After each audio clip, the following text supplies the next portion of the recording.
compare the president to a mob boss. Very strange. Michelle Obama. What do you wish you could tell your pre-White House self? Melania Trump. Do you think there's still people there that he can't trust? Yes.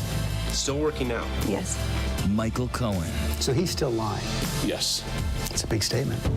And now, in a year with so much on the line, we're right there. Good evening tonight from Washington, a very busy news night. America's #1 news source, ABC News, straightforward. ABC News, America's #1 news source, straightforward news, straight to the heart of the story. ABC News, straightforward. And download the app now and sign up to get important breaking news alerts wherever you are.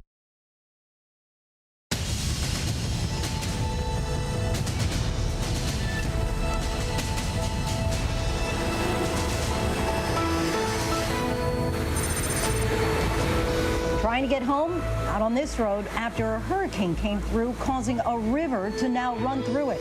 Sally still slamming the south tonight. President Trump at odds with CDC Director Robert Redfield after Redfield said a vaccine wouldn't be available until deep into next year. The president still claims it may be ready as soon as next month. Dr. Richard Besser, a former CDC chief, joins us tonight for a reality check. A vaccine is not going to ride in and save the day. This as President Trump deepens divisions by further politicizing the virus, blaming so-called blue states for the death toll. New York Senator Chuck Schumer calls it all demented. Race for a vaccine while President Trump is at odds with the head of the CDC. What 8 drug makers involved in Operation Warp Speed are telling us tonight. Meanwhile, more confusion and delays for the nation's largest school district. The Justice Department announcing it's considering pursuing charges against city officials over violent unrest. This after a number of comments made by the head of the Justice Department, Attorney General William Barr, are drawing sharp condemnation, comparing virus lockdowns to slavery. And word tonight, former FBI Director James Comey will now testify before the election. Small businesses struggling to get back on their feet are pushing back against the president's plan to defer payroll taxes, arguing it might give workers a little more now, but would then create the potential for bigger problems down the road. I think it's playing with fire to give them a death that they don't expect. Why the biggest threat to what humans face from hurricanes is water, and why human activity is making it even worse. Ginger Z tonight on what we can do about it. And our Martha Raddatz keeps on trucking, continuing on her road trip. Tonight, checking in to see what's on voters' minds in the South. We're supposed to be the greatest country on this planet, and yet this is what some of our American citizens have to go through. Good evening, everyone. I'm Lindsay Davis. Thanks so much for streaming with us. We begin tonight with a president at war with the scientific community and also with some of his very own. Multiple former Trump administration officials say they now plan to vote for Biden, saying it's time to choose country over party. Among them, the VP's former COVID lead saying she will vote for Biden because Trump has a, quote, flat-out disregard for human life. And tonight, some of the nation's top medical experts are standing behind CDC Director Robert Redfield after he said a vaccine would not be widely available until late next year. The president maintains it could be ready next month. On this busy news night, our Jonathan Karl leads us off from Washington. Tonight, the nation's top medical experts are backing up embattled CDC Director Robert Redfield as President Trump calls Redfield confused and mistaken about when most Americans will be able to get the COVID vaccine. Redfield told Congress that even if a vaccine is approved this fall, it will take many more months before it is widely available. I think we're probably looking at late second quarter, third quarter, 2021. President Trump says he called Redfield directly to tell him he is wrong, an extraordinary rebuke to one of the top experts on his coronavirus task force. I think he made a mistake when he said that. I believe he was confused. The president has repeatedly suggested the vaccine would be ready before the election and available to the general public right away. We're not looking to say, gee, in 6 months we're going to start giving it to the general public. No, we want to go immediately. But Dr. Anthony Fauci said even if a vaccine is approved this fall, it likely won't be ready for the general population until the middle of next year. The idea of getting the entire population that wants to get vaccinated in a month or two. That's going to be very, very difficult to do. The head of Operation Warp Speed, the Trump administration's effort to develop a vaccine, recently said essentially the same thing. While some 20 million doses may be ready for vulnerable populations by the end of the year, for the general public, it will take considerably more time. We will ramp up the manufacturing of vaccine doses to be able to, based on our plans, have enough vaccine to immunize the U.S. population by the middle of 2021. Joe Biden says he will trust the scientists, not the president. The president, who by his own admission downplayed the threat of the virus, leaving a staggering number of Americans to die. Tonight, the CDC projects 218,000 Americans will have died of COVID-19 by October 10th. But the president has been trying to convince voters he has done a good job handling the pandemic, saying the death count would be much lower if you don't count states controlled by Democrats. If you take the blue states out, we're at a level that I don't think anybody in the world would be at. It was a comment roundly condemned, including by New York's senior senator. What kind of demented person would say that those American lives don't count?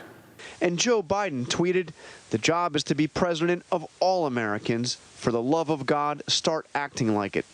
And tonight, another former member of the Trump administration has turned against the president.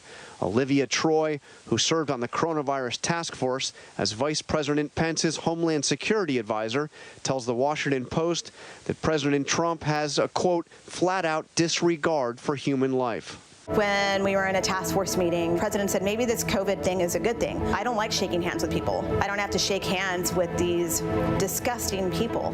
Tonight, Vice President Pence said Troy sounds like a, quote, disgruntled employee. And Jonathan Karl joins us now. And John, quite a long list of people who are now coming out from former Trump administration officials saying that they're going to actually vote for Biden. It's really extraordinary. It's something that you just don't see. You might see an occasional former official come out and turn against the president they served. But in this case, you have seen a lot of people at very important positions in the Trump administration, in the White House, come out and say incredibly harsh things about the president.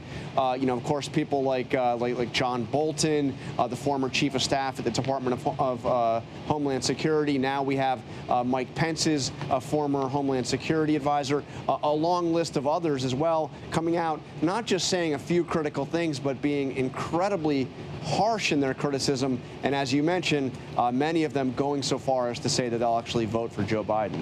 And John, we know that President Trump has also clashed with the CDC director on the issue of masks. And tonight, news that in April, the post office was planning to mail out 650 million masks to Americans' families nationwide, but then that plan was shelved. Yeah, this plan apparently was so far along that the post office had actually drafted this press release dated in April. It was obtained today by the watchdog group American Oversight, detailing the plan to send out 650 million masks, working with the Department of Health and Human Services. The plan was scrapped. Obviously, it didn't happen. We asked the White House what was going on. Why was it scrapped? We did not get an answer. The Washington Post, though, reported today that there were concerns at the White House that sending out all these masks would cause Americans to panic. Jonathan Karl, our thanks to you. And to help us make sense of where we are in the fight against the coronavirus, we'd like to bring back our friend Dr. Richard Besser. He's a former acting director of the CDC, the president and CEO of the Robert Wood Johnson Foundation, and ABC's former chief health and medical editor. Thanks for coming back on the show, Dr. B. Thanks, Lindsay. It's great to be here. So we've been hearing some mixed messages, as you know, about the timing of potential vaccine and when it might widely be distributed to the public. Who should we be listening to in this moment, and when do you think Americans could get vaccinated? Well, I think we need to listen to our public health leaders, and that's who we should have been listening to and hearing from since the beginning of this. One of the things that really struck me yesterday, Lindsay, was that it was the first time in so long that we'd been able to hear from the head of the CDC, and it was only because there was a congressional hearing. We should be hearing from him every single day. And his big takeaway point is that for a long time, the biggest impact we're going to have is by people wearing masks and keeping away from each other and washing their hands and those basic public health measures. A vaccine is not going to ride in and save the day. And again, as you're well aware, President Trump has contradicted his own CDC head, who said that mask wearing could be even more important than a vaccine in our fight against the virus. Who's right here? Again, the head of the CDC. Around the globe, countries have been able to get this under control with wearing masks and keeping socially distant from each other. And there is no vaccine. And I think it's really important that we try and adjust people's expectations about a vaccine and continue to use the word "if" there's a vaccine, because none of these trials have been finished. We have absolutely no idea how effective any of these vaccines that are in trials are going to be, or that they're safe. And until that information is known, and until scientists can look at that data and say, okay, we believe this vaccine is good and that this vaccine is safe, till all that happens, it's really premature to talk about when a vaccine will be put into people's arms. I don't think there's any guarantee that we will have a vaccine. I'm optimistic, but we're not there yet. When you say that you're not optimistic or you're not sure that we will have a vaccine, what, within a certain time period? Well, if you look at the past 20, 30 years and the efforts of science, they don't always deliver when it comes to vaccines. Some of the biggest infectious disease threats in the world, malaria, HIV, dengue fever, hepatitis C. Scientists have been working for decades, and we don't have a vaccine against any of those diseases. So it's terrific that there are so many companies that are working to try and develop a coronavirus vaccine. They're trying different methods. And, I hope that one of those methods comes through. At this point, it's just early days. They're in their trials to see, do these vaccines work, and how effective could they be? All right, that's a really good point. And Dr. Besser, also, of course, you headed the CDC during the Obama administration. What's the typical dynamic like between a president and the CDC director? And what happens when there's a disagreement? Yeah, I mean, there's always tension between those who are in public health leadership and those who are in political positions. Because, when you're in a political position, you always want to be able to deliver good news. And science doesn't work that way. Science tries to be true to the studies and what you're truly finding. During the H1N1 pandemic in 2009, I had the fortunate position to be working under a president who said that everything we do will be based on the best available public health science. And I remember briefing the president and the cabinet on what we were doing. And the following day on his radio address, President Obama hit every single message that I had laid forward to the cabinet. And so what you were seeing was an amplification of the public health message, not this conflicting message that we're seeing today, every day, between the White House and public health. And finally, are you concerned at all that the scientific community is being politicized? I mean, just as an example, the magazine Scientific American, for the first time in its 175-year history, endorsed a political candidate, and it was Joe Biden. Yeah, I think the more we can do to keep politics out of science, the better. But that being said, people have to go with their conscience. And if they feel that there's a barrier to good science going forward and decisions being made based on science, people need to speak up. There are a lot of people who've been calling out this administration for what they've done to politicize science. And that's critically important, that we can't take this as a given if we want that to change. Dr. Richard Besser, we always appreciate your insights and your time. Thanks so much. Thank you, Lindsay. And now for more on the race for a vaccine, ABC News has reached out directly to the heads of the major vaccine trials to get a better sense of where they are and what they say about the timing of this vaccine. This as schools across America try to navigate these uncertain times. The largest school district in the country is now announcing more delays. Here's ABC's Tom Yamas with this report.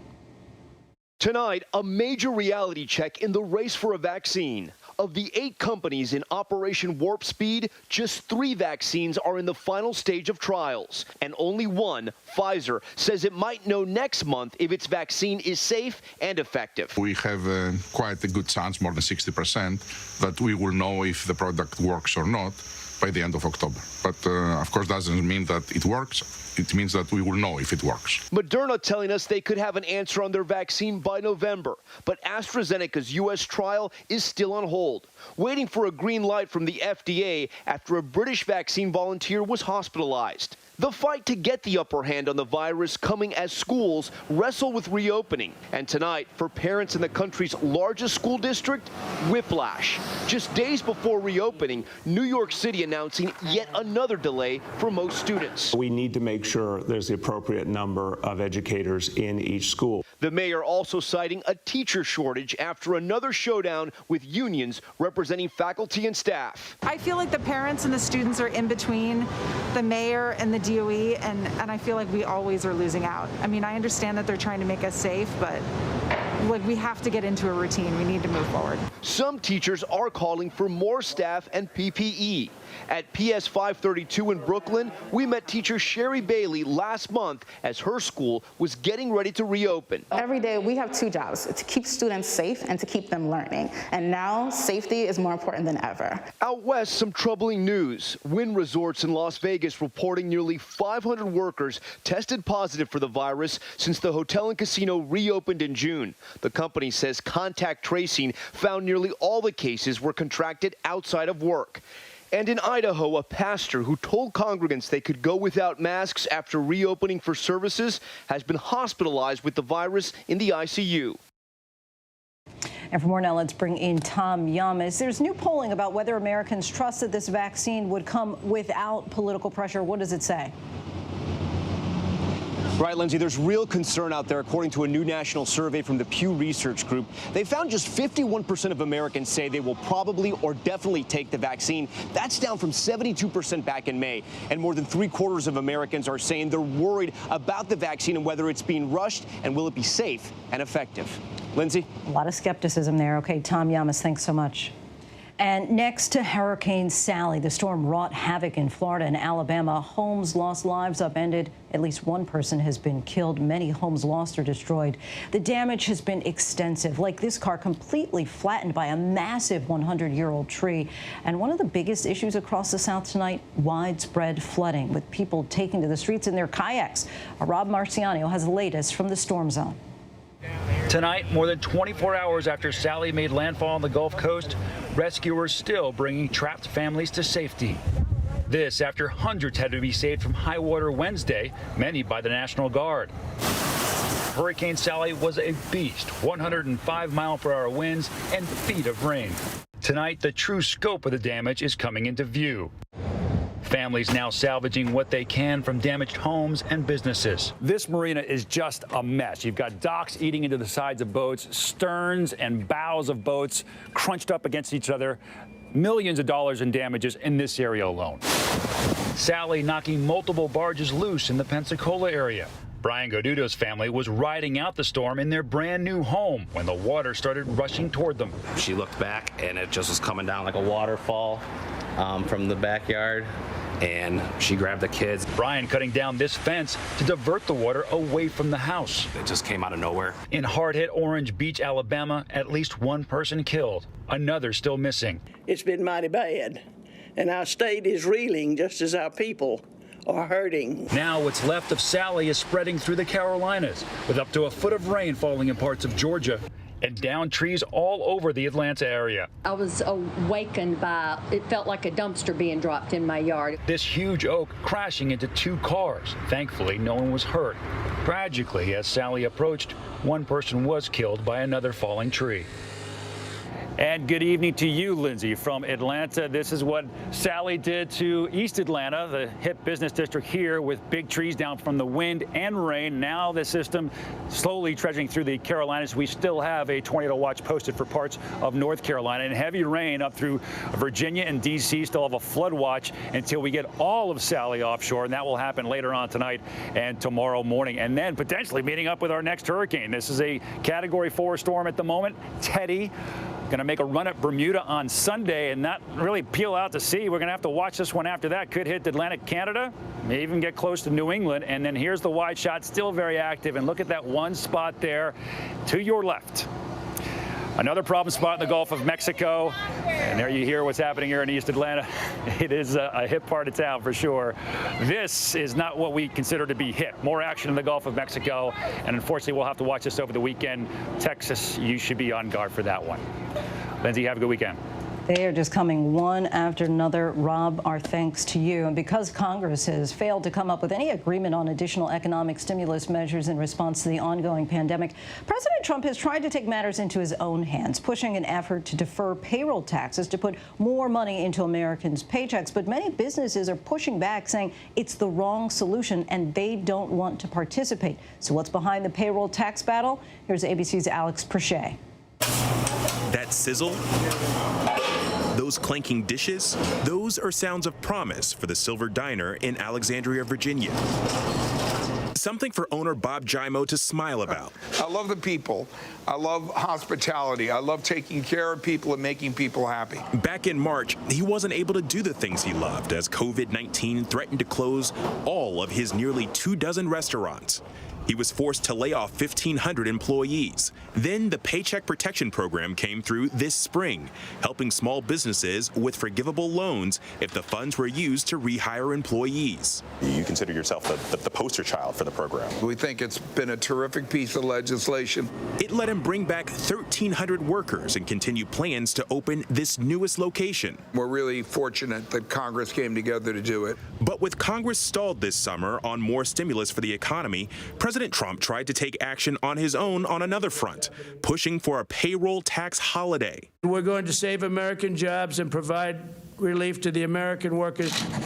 In August, he signed an executive order allowing employees making less than $100,000 to stop paying Social Security tax. It's a temporary savings of a little over 6%, a payroll tax deferral. But like the name says, it's a deferral through the end of the year, not an outright tax cut. Payroll tax deferral. You decided not to take advantage of that with your business. Why? I think it's playing with fire to give them a debt that they don't expect. We don't want to be manipulating their paychecks so that they have a big tax bill next year. Concerns like Bob's were detailed in this letter sent to Congress by the U.S. Chamber of Commerce and signed by more than 30 industry associations.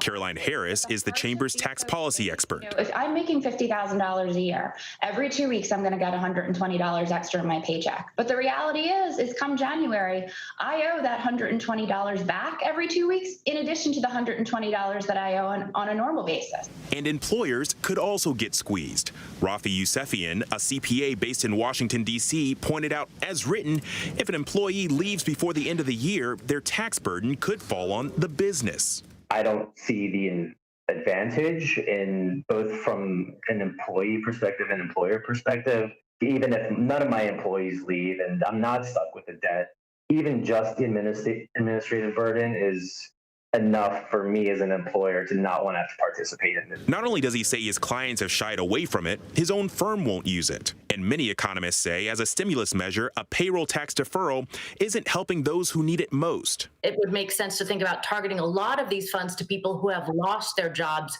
due to the pandemic. The second point that I think is really worth noting is that one of the best and cheapest forms of stimulus is certainty. Employers are left not understanding how it's going to affect them. And then there's the issue of funding Social Security. Social Security faces huge financing shortfalls, and we need to be making changes to strengthen that program. Both Republicans and Democrats in Congress have voiced concerns about the impact a payroll tax deferral could have on the program's finances, something the president's rivals have hit him on. And for our seniors, Social Security is a sacred obligation, a sacred promise made. They paid for. The current president is threatening to break that promise. A spokesperson for the White House said in a statement the president used the authorities available to him to help workers and still encourages all employers to take advantage of this in order to support hardworking Americans during this period of economic uncertainty as we finish the fight against COVID-19. But ultimately, what every economist and business we talked to said they were hoping for is for congressional action on more economic stimulus. It's what they owe American employers. It's what they owe American workers. There are plenty of options we could be considering to figure out how to deal with the real economic crisis at hand. And some of those might include doing more on the unemployment side to help people who have lost their jobs. Things like extending and improving the Paycheck Protection Program, the original life raft for Bob. Are you confident that something comes through soon? I have to be, I'm going to say optimistic, cautiously optimistic. Confident would be hard because it's hard to predict, but I believe that both sides want to do the right thing. But with that latest stimulus bill failing in the Senate, it's unlikely that any additional economic relief will be coming anytime soon. Meanwhile, a group of senators have raised concerns about millions of federal workers and members of the military that don't have the same option as businesses to simply not take part in that payroll tax deferral. So these individuals will start seeing a bump in their paychecks. But unless Congress changes things come January, they'll have to start paying that money back. So a group of 20 senators have signed a letter and sent it to the Trump administration asking for federal workers to have the option of not taking part in the payroll tax deferral. Lindsay? All right, Alex, thanks so much for that report. And tonight, someone fighting for a stimulus compromise in Washington is also facing a tough re-election battle in a purple district near Richmond, Virginia. In the 2018 blue wave, voters there sent Abigail Spanberger to Washington. She was the first Democrat to win her district in 50 years. And Congresswoman Abby Spanberger joins us now. Thanks so much for your time. Thank you for having me. Now, you, of course, are part of the Problem Solvers Caucus, the bipartisan group of 50 lawmakers focused on consensus and solutions in Washington. What's your response to the Democrats and Republicans in the House and their inability to take action on a COVID stimulus compromise? Well, this is exactly what we as problem solvers do. We have been listening to the stories that we have heard from constituents, I mean, as have all of our colleagues. And our response to that has been to sit around virtual tables via Zoom on conference calls for the past few weeks.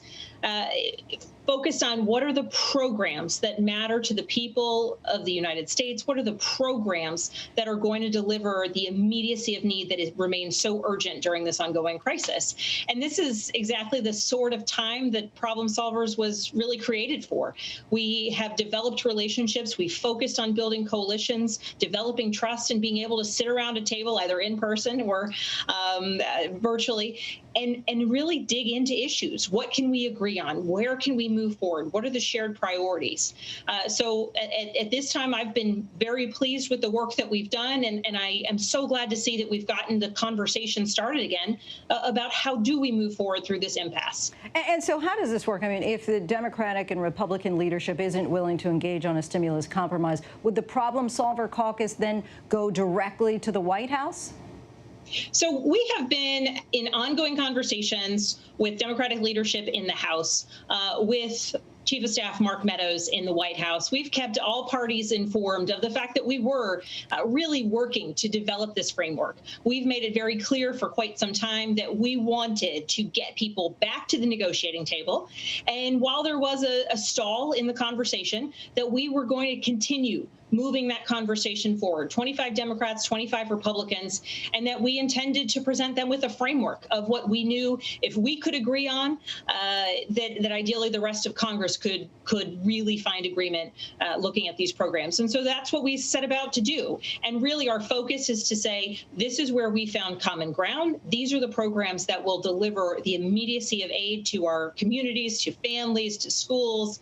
And ideally, this is the right next step forward. We can bring everybody back to the table, and ideally we'll build off this framework. And former Trump officials, including the VP's lead staffer on COVID-19, came out against the president late today, blasting his COVID response, saying no matter how hard you work or what you do, the president is going to do something detrimental to keeping Americans safe. Is it a challenge to negotiate with this administration when so many former members keep coming forward to talk about what they say is dysfunction at the top? Well, I'm new in Congress, so this is the only reality I have ever known. But I think that's where there is a space for what we've done. You know, we are 50 members of Congress, none of us currently within the top echelons of leadership, and we have the ability, the freedom, to focus around a negotiating table, a bit removed from some of the politics between the White House and, House and Senate leadership, to really brass tacks. What are the programs? What are the numbers? How can we move this forward? So ideally, we've gotten the conversation enough steps forward that the Speaker of the House and Leader McConnell and those representing the White House, be it Secretary Mnuchin or Chief of Staff Meadows, can continue this conversation. And turning now to the election, you represent part of the Richmond suburbs and a traditionally more Republican community. As a former CIA officer and someone who has once carried a gun as part of your job, do you think that the president's law and order message is resonating in your district?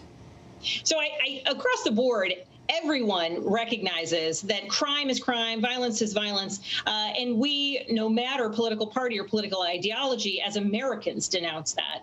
I think the president's effort to sow fear and to create an uneasiness is a real challenge to people. People already have a level of unease. People are out of work. Small businesses are struggling if they're not closing their doors. Children are in strange, unusual circumstances of doing school either hybrid or virtual. So there is already so much anxiety on the ground, not to mention the almost 200,000 Americans that have been lost. So what I would love to see is a message of unity, a message of strength, a president who believes in who we are as the American people, that's focused on what brings us together, what unifies us. We are the most powerful, strongest country in the world. We should be leading the way on beating this virus. And that's what I wish we would have seen out of any president. And that's why ultimately I will be casting a vote for Vice President Biden, because that's going to be the type of president we need to lead us out of this. Congresswoman Spanberger, thanks so much for your time. We appreciate it. Thank you for having me. And when we come back, the forensic investigation into how that fierce Putin critic was poisoned by a deadly nerve agent, why those close to him no longer believe it happened after he got tea at an airport. The household cleaner you may already have in your pantry that's now been approved to kill COVID on surfaces. But up next, our journey across the South to find out what's on the minds of voters with Election Day looming.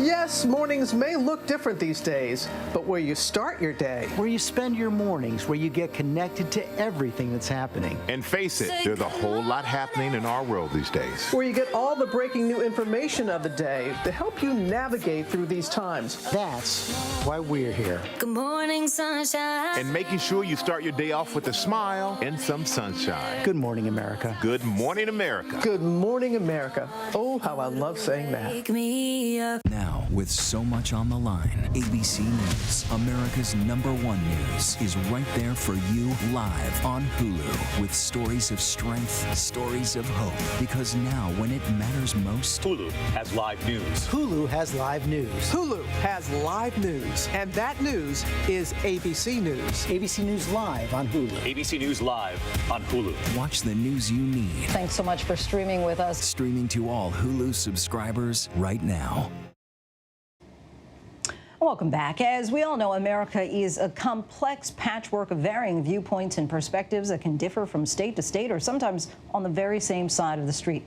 2 weeks ago, our Martha Raddatz set out on a trip across the country to get a sense of what's on the minds of voters with election less than 7 weeks away. Tonight, the final leg of Martha's journey, a view from the South and 2 traditionally red states. We set out on a cross-country drive to talk to voters, stopping in Pennsylvania, Ohio, Missouri, and Colorado. Moving from the endless fields of the Midwest onto the red rocks of the Southwest, where the massive Navajo Nation battles to overcome barriers to voting. If we can't get our ballots back in time to the county seats, they will not be accepted. From Arizona, we headed back east through Texas and Georgia, 2 traditionally Republican strongholds where Democrats hope to compete in 2020. Texas hasn't voted for a Democrat since Jimmy Carter. Donald Trump won here in 2016 by 9 points. But its demographics are changing, and the president and Joe Biden are in a statistical tie in the latest polls. To carry Texas, the former vice president will need voters like Joanna Contreras, a 22-year-old college student in the Dallas suburbs. She was fired up to vote for Hillary Clinton, and when Clinton lost... Actually, I remember not going to school the next day because it was almost the worst heartbreak I think I've ever felt. You're supporting Biden this time? Yes. Would you say you're an enthusiastic supporter of Biden? I actually wouldn't say that. I mean, I think we have a lot of similarities, ideological, but I think I'm probably a bit more progressive. Motivating voters like Joanna has worried some in Biden's camp. But there is another factor that may drive Democrats to the polls. He's not Trump, So would you say your vote is more for a vote against Donald Trump rather than for Joe Biden? Yeah, I would say so. Mont Parrish is a die-hard Republican, and while he does not endorse everything Donald Trump does or says, he is sticking with him. He's not always polished and pretty, and we don't necessarily understand everything he says or why he says some of the things he says, but he's doing his job. He's doing what he said he's going to do. Parrish does not follow every twist and turn of Washington politics. He says he's an issues voter, anti-abortion and pro-Second Amendment, and he trusts Trump with the economy. I think he stands for what I believe is right, things that are important to me and my family. So important are some of those issues that Trump supports. Jonathan Gaspard not only changed his mind about Trump, he is wholly on board. I would never say I was a never Trumper, but I was definitely not on the Trump train, and I was very, very critical of him. Gaspard, a small business owner in Dallas, active in local Republican politics, voted for independent Evan McMullin in 2016. Skeptical of Trump's conservative credentials then, or that he would get anything done. You've changed your mind about Donald Trump. Yes. Because track record, rhetoric aside, you put Twitter accounts aside, you put actual record. What has he done for the economy, for what's important to me, like the pro-life thing? He's won me. And I want 4 more years of that. And you've read about the numbers of lies that are on the record, or you've seen the Twitter account, or you've seen how he calls people names. Yeah, which I'm not a fan of. Does that not matter anymore? No, it matters. I wish he would say things differently, but he executes the position in a way that I'm like, I would prefer over Joe Biden 100%. And even on the coronavirus, voters like Gaspard are giving Trump high marks. I have no problem with his response to COVID, and I actually, I take exception to some of the criticism of his handling of it. Gaspard may have been won over by the president, but not Carl Wild. If he had taken a more aggressive stance on COVID like he was told to do, instead of downplaying the seriousness of it, we might not be looking at so many Americans who had died of the disease at this point.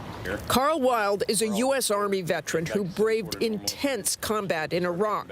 He and his wife now run their small businesses east of Dallas in Honeygrove, Texas, a town that seems a throwback to the 50s. Once an ardent Trump fan, I thought he was the change that America truly needed at that point. I thought he was going to be our savior. And as it turned out, I couldn't have been further from it. Wild says he can't look past the president's behavior. He's just not a leader.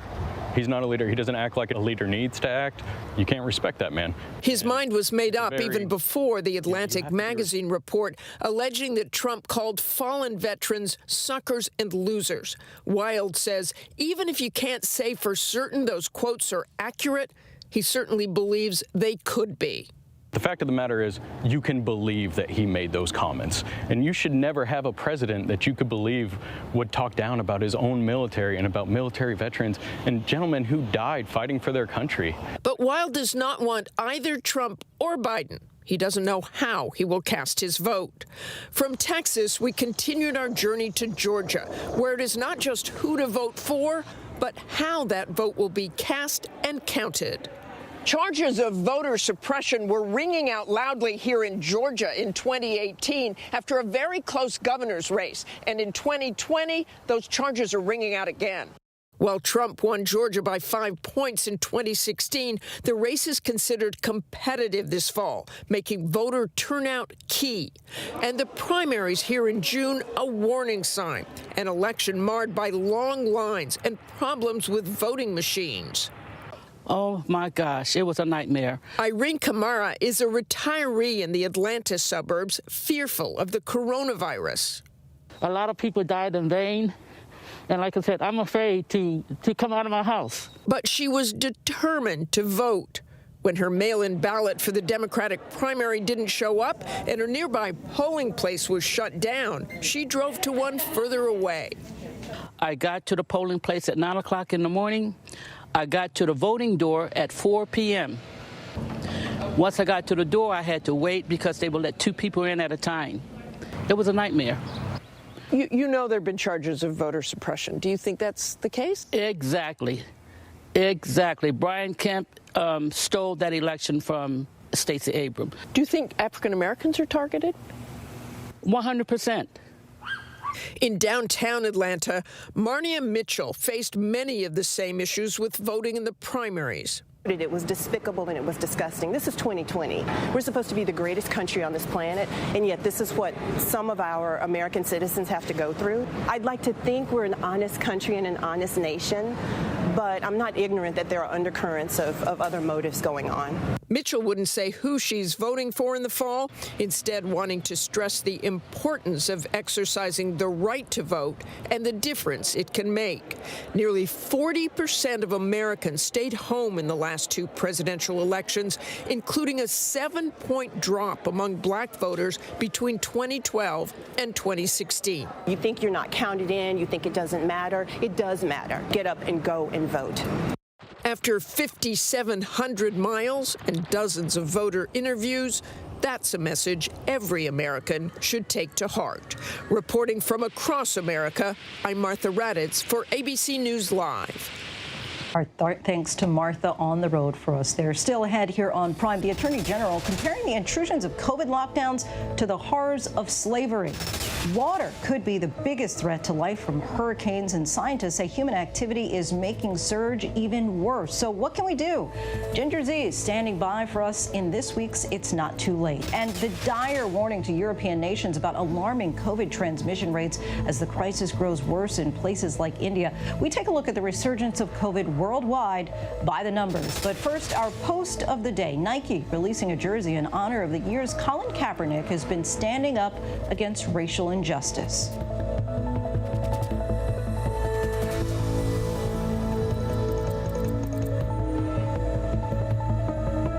In times like these, the news-making events happen here. ABC News. President Trump meeting face-to-face with one of the world's most brutal dictators, Kim Jong-un. The president. You trust him? I do trust him, yeah. I think he trusts me, and I trust him. Ivanka Trump. I have to ask you about your emails. Your father had taken Hillary Clinton to task for this. There just is no equivalency. So the idea of lock her up doesn't apply to you? No.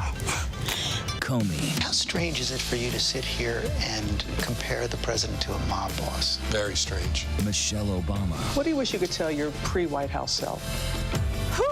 Melania Trump. Do you think there's still people there that he can't trust? Yes. Still working out? Yes. Michael Cohen. So he's still lying? Yes. It's a big statement. And now, in a year with so much on the line, we're right there. Good evening tonight from Washington, a very busy news night. America's #1 news source, ABC News, straightforward. Welcome back, everybody. We now take a look at coronavirus cases around the world. Today, the World Health Organization warned of a very serious situation as Europe's transmission rates become what they call alarming, and many countries are seeing surges and second waves this fall. Here's the latest by the numbers. European countries covered by the WHO have together recorded more than 300,000 new confirmed cases in the last week. That's more than they recorded during their peak back in March. And more than half of these European nations reported more than a 10% increase in new cases in just the past 2 weeks. Today, France reported a record 10,593 one-day rise in newly diagnosed cases, and Spain, an early coronavirus coronavirus epicenter is seeing a vicious resurgence with total cases now exceeding 600,000, one of the world's highest case counts. India today reported nearly 98,000 new cases, a record one-day increase that brings its total cases to at least 5.1 million, the second highest in the world, only after the United States. And that follows India's strict lockdown of its entire population of 1.3 billion people back in March. Brazil has the world's third highest case count with 4.4 million. And here in the United States, we've now seen at least 6.6 million COVID-19 cases, with new daily cases increasing in 18 states and daily deaths increasing in 11 states. Still lots more ahead on Prime. The arrest of a fan favorite on the Netflix show Cheers on child porn charges, what authorities are accusing Jerry Harris of doing. The desperate race in the West to shore up containment lines before the fire threat resumes, and why glasses wearers may have a little more protection from COVID.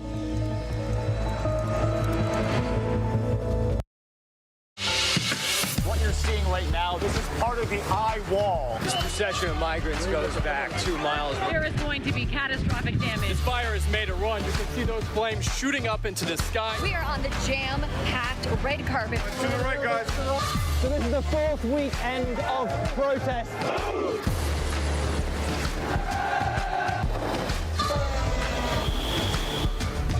Watch ABC News on location for Facebook Watch. We move up to the vehicle. He detonates a bomb. The heroes who stopped the killer, who held the city of Austin hostage for 19 days. It's a tripwire. All hands on deck. The clues, the Home Depot video, that truck, and the agent who connected the dots. It was exactly the vehicle that we were looking for. Inside the investigation, Vans made contact. the takedown of the bomber. Now streaming on Hulu. The Americans here on the ground and the Iraqis. 18,000 tons. Patatas. Ismail? David. For ground zero from Hurricane Michael. You can see just home after home. David, nice to meet you. This was your view. My favorite view. Thank you very much. Thank you.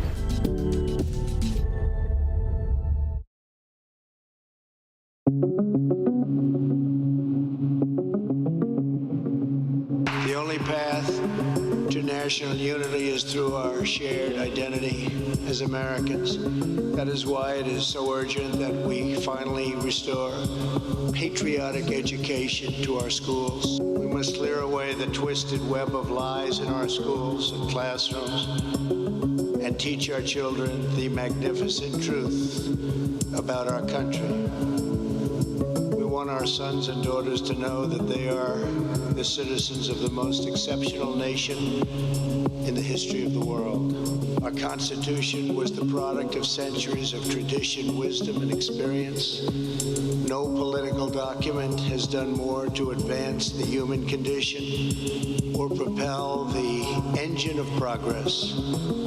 Yet as we gather this afternoon, a radical movement is attempting to demolish this treasured and precious inheritance. The 26th consecutive week of historically high unemployment numbers saw 860,000 Americans apply for unemployment benefits. The Labor Department says 12.6 million are collecting benefits, up from 1.7 million this time last year. A leading critic of Russian President Vladimir Putin may have been poisoned at his hotel. Associates of Alexei Navalny say a water bottle from his hotel room in Siberia tested positive for the old Soviet-era nerve agent Novichok. He's recovering in a German hospital. Jerry Harris has been arrested on child pornography charges for allegedly enticing an underage boy to produce sexually explicit videos. The 21-year-old, who was a fan favorite from the Netflix series Cheer, allegedly contacted the underage boy on social media and repeatedly enticed him to produce sexually explicit videos and photographs of himself to send to Harris. According to the criminal complaint, the minor victim told Harris he was 13 years old during the initial encounter.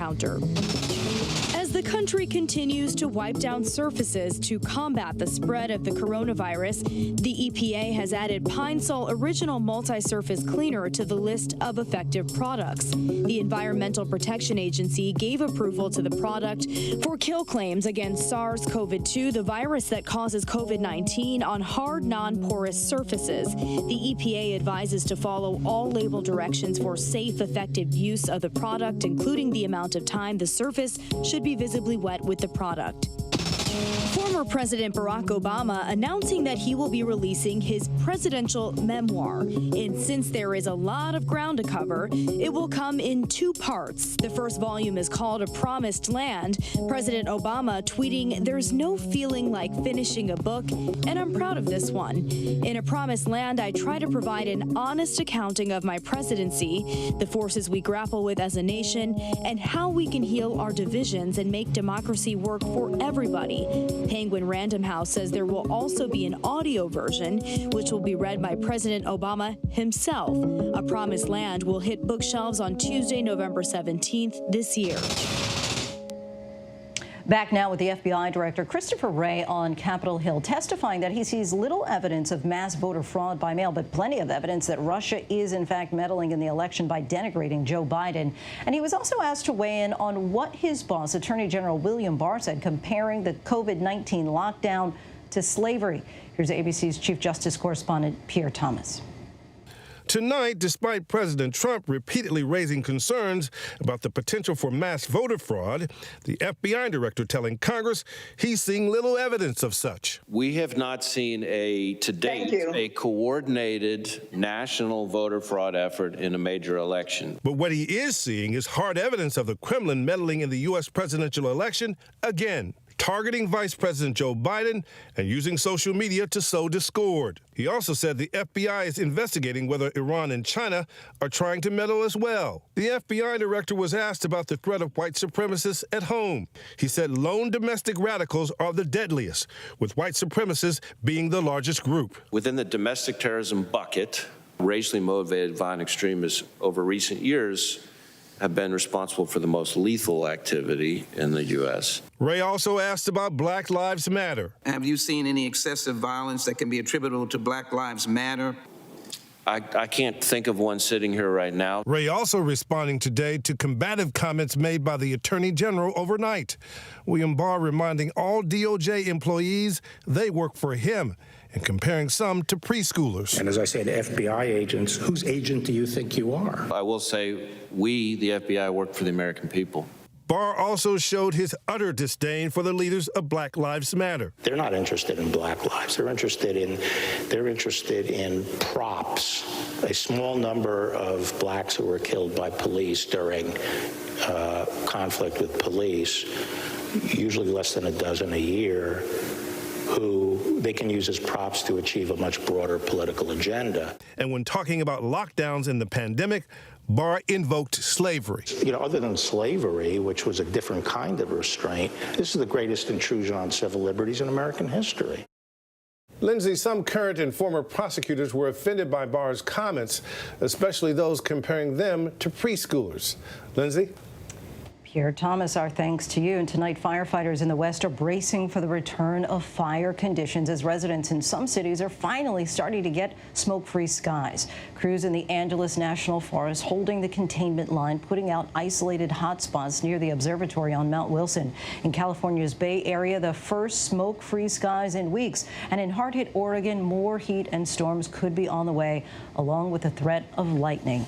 Next, as the Gulf Coast moves to recovery mode after yet another storm. In this week's It's Not Too Late, our Ginger Z looks at how human activity has left these coastal areas vulnerable to storm surges and devastating flooding. But with the help of a few local groups, efforts to rebuild and restore are underway.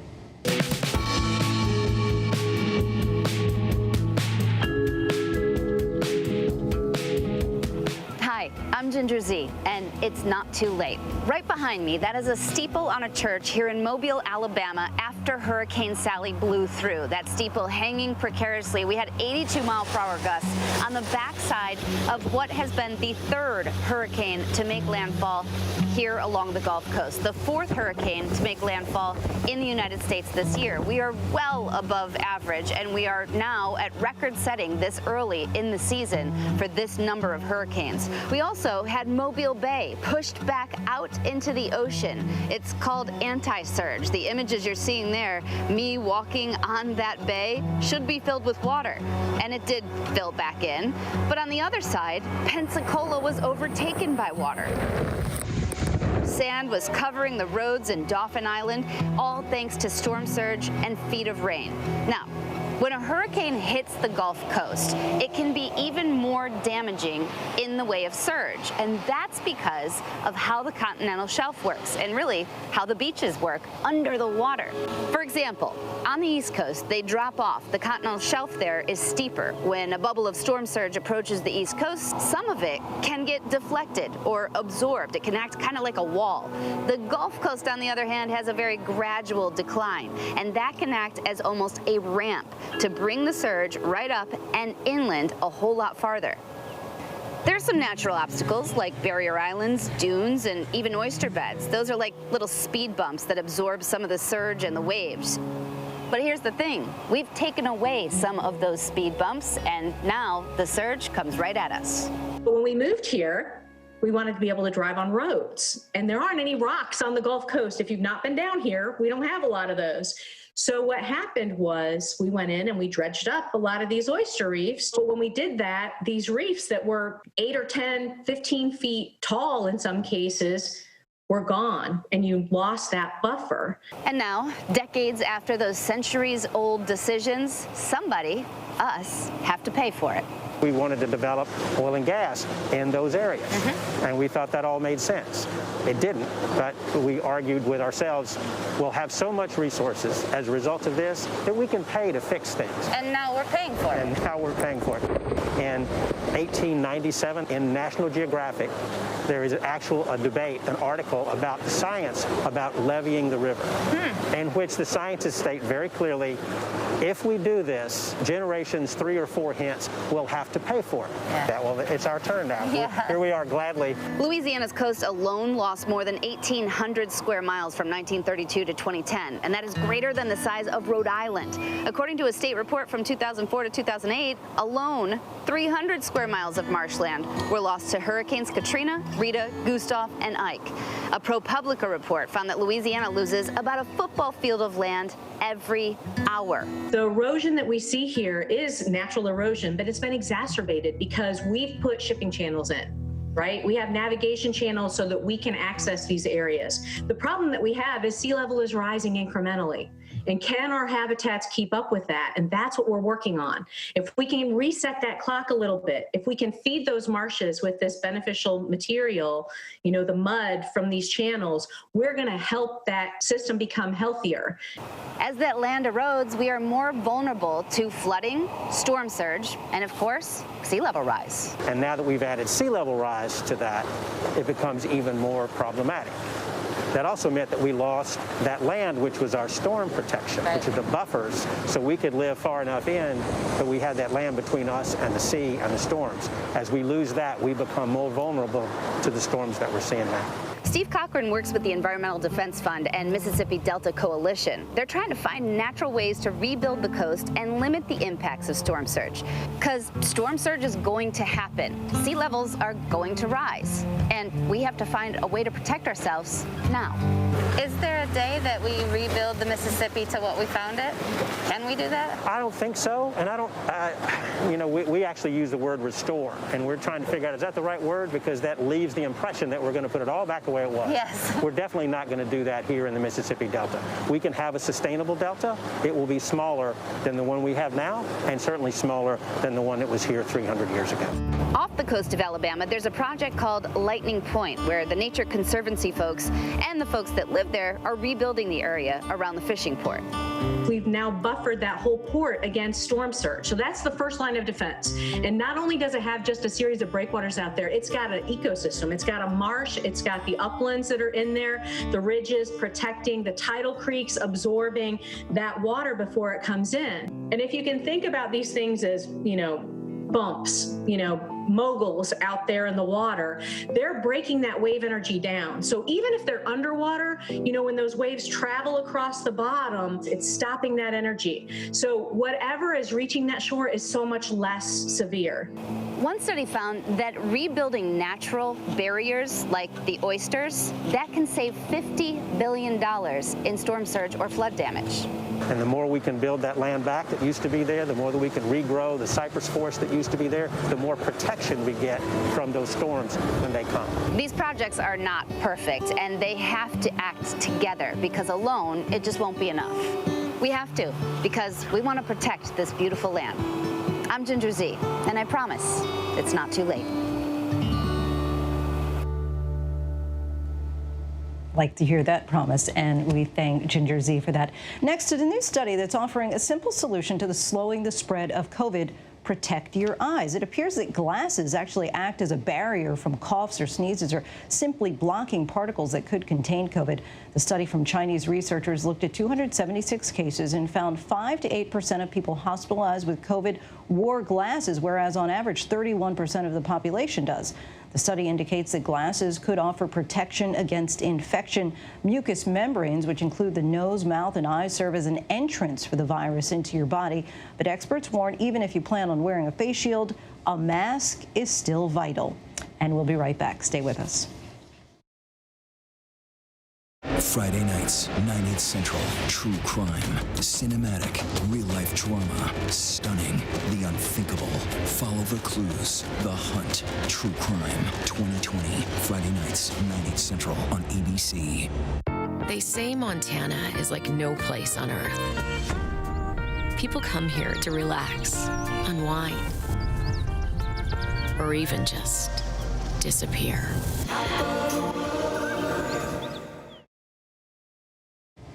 Before we go tonight, the image of the day. Take a look at this. New York City taxi cab driver on a day of action. He's right in the middle of it, calling for debt forgiveness for loss of income amid a severe work shortage here in New York, blocking the Brooklyn Bridge. They're just one of the many groups of essential workers hit especially hard by this pandemic. That is our show for this hour. Be sure to stay tuned to ABC News Live for more context and analysis of the day's top stories. I'm Lindsay Davis. Thanks so much for streaming with us, and good night.